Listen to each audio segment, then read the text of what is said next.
С вас ще споделя един най-обикновен момент и един от първите моменти, които забелязах и резултати от работата си с децата.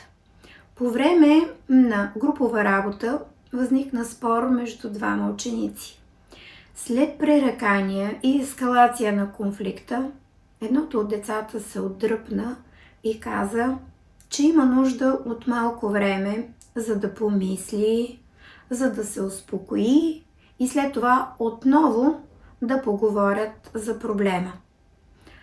Това беше умение, което тренирахме дълго време, но ето, че той се прояви в точно тогава, когато беше необходимо, в точния момент и в точното време.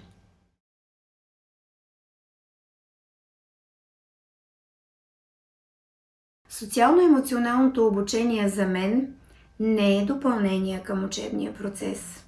То е основа на моята работа. Емоционалното обучение прави децата, а и възрастните, по-щастливи, по-спокойни и по-добри в общуването с хората. То помага родителя да бъде по-близък с детето и реално води до промяна в поведението и в осъзнаването на самото дете. Децата реагират по много по-зрял начин, имат възможност да направят пауза между това емоцията, когато се случи афекта и реакцията. Могат да управляват емоциите си по този начин. Започват да разбират каква е причината да се чувстват по този начин. Имат възможност да спрат и да помислят. Да приемеш себе си и другите. Да се съгласиш, че всеки е различен и всеки има своята реакция и гледна точка.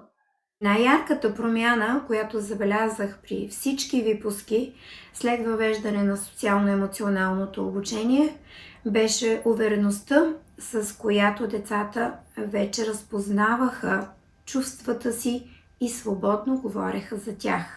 Така че това е от много голяма полза за тях, също така и за нас, родителите. Но винаги пред нас, учителите, стои големия въпрос кога да го направя, как да го интегрирам в учебния процес. Разбира се, няма да скрия, че началото не беше никак лесно. Имаше голяма доза скептицизъм и от родители, и от колеги. Защо ни е това? Ще стигне ли времето? Кога ще мога да го използвам и как? Едва ли ще има резултат? Но искам да ви кажа, че резултатите дойдох. За да влезеш в това, трябва да бъдеш с правилната нагласа. Промяна няма как да се случи за една нощ. Започнах социално-емоционалното обучение да го вплитам навсякъде в учебния процес. В екипната работа, в възлагане на отговорности и то на по-палавите ученици. Все по-задълбочени разговори за постъпките на героите в произведенията, които изучаваме по четене. Все по-често ги карах да влизат в роля и да заемат позиция на дадения герой и как те биха постъпили и реагирали. Най-простото нещо, което правим всяка сутрин в нашата класна стая е проверка на настроението. Отнема само минута, а в същото време дава много ценна информация за настроението на класите на класа, на всеки ученик индивидуално, така че да знам аз как да работя с всеки един от тях, как да адаптирам уроците си. Знаете ли, само няколко минути, 3-4 минутки, в които децата сутрин споделят как се чувстват, какво огромно влияние оказва по-нататък върху целия ден. Денят ни е по-спокоен, по-осъзнат, по-свързан и се работи много по-леко и спокойно. Въведохме социално-емоционалното обучение в нашия клас с вдъхновение и увереност.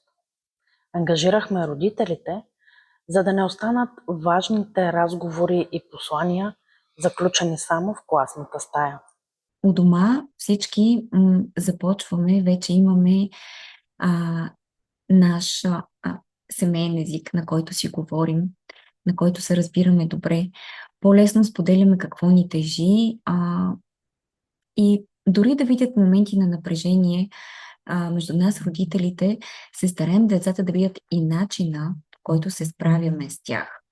И след като са видели изморени или напрегнати родители, да видят и как те умеят да се облегнат един на друг, да се извинят за неволно казана дума, да продължат да правят опити да бъдат по-добри. Забелязвам, че има промяна в поведението на дъщеря ми. Много често сме говорили, когато има някаква ситуация и в къщи даже, тя вербализира как се чувства, казва, че е разочарована, казва, че е станало тъжно или мъчно и е за нещо.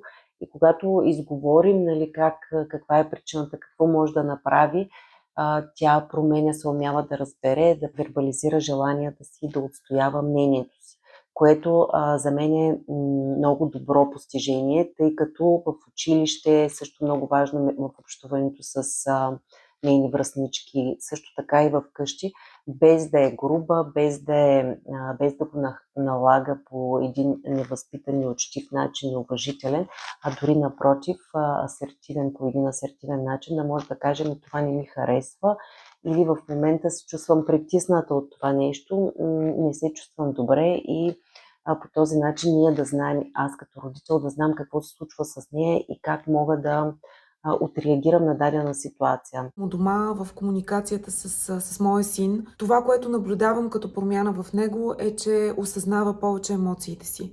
Осъзнава кога постъпва правилно, кога не. Има възможност за диалог с мен като родител.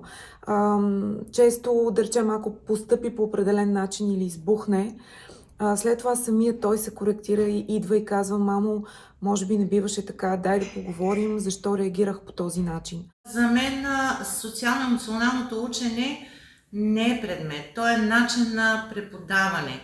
Това е инвестиция, която се отплаща с по-добра учебна атмосфера, с по-спокойни и успешни деца. Когато не може да реши задачата, тя какво правеше в началото на учебната година? Хвърляше химикалчето си, а сега просто осъзнава, че има определени трудности понякога. Нали така, Вени? Да. Така, ние вече имаме успех с Вени. По този път, който съм изминала, всичките уроци, съм научила емоциите страх, радост, тъга и отвращение. Аз познавам себе си и когато говорим в клас, мога да кажа, че аз съм чувствителна, емоционална, но повечето пъти съм радостна. Другите мога да преценя какви са. Например, когато чувстват гняв, мога да преценя, когато чувстват тъга и просто мога да ги разпозная. Винаги имахме уроци за сърцето всяка седмица. Темите, които обсъждахме, бяха за добродетелите, за приятелството, за подкрепата, за толерантността. Особено това емоциите да не надделяват над нас, че имаме право на собствено мнение, но и винаги трябва да броим до 10, преди да обидим някой с някоя наша дума. Когато понякога видя мама уморена и натъжена, винаги казвам да се успокоим и когато изговорим нещата по-спокойно, всичко ще се нареди. Днес Явор е почти на 12 години, а ние все така берем плодовете на това, че в първите си години в училище получи социално-емоционално обучение по възможно най-хубавия начин от своята класна и любима учителка госпожа Нина Пернарева. Явор е много обичано дете, което расте в семейство с още 2 деца. Момичета обаче, едното по-голямо, другото по-малко от него. И това не винаги е лесно за него. Но заради нашите общи усилия като семейство, а и на социално-емоционалното обучение и дългите разговори за човешките добродетели, които неговият клас редовно провеждаше с госпожа Пирнарева, Явор днес може да казва ядосан съм или тъжен съм, вместо просто да блъсне вратата или да се разплаче. С малко подкрепа те съвсем естествено започнаха да проявяват емпатия, съпричастност, търпимост, самообладание, грижа, тъга, гняв и свободно говореха за това. Искрено вярвам, че ако помогнем на децата да комуникират по-добре, да познават своите емоции, реакции и чувства, ще им помогнем да живеят по-щастливо, уверено и да бъдат спокойни. На колегите, които смятат, че няма време и смисъл от социално-емоционално обучение, бих ги окуражила с думите: започни с нещо малко, имай желание и търпение и ще видиш как настъпва голямата промяна. И ако трябва да избера една единствена дума за социално-емоционалното обучение, за мен тя е емпатия. Защото когато учителят усети децата, когато едно дете усети друго дете, всичко си идва на мястото. А когато съумеем да запалим искрата на емпатията, тя може да освети целия клас.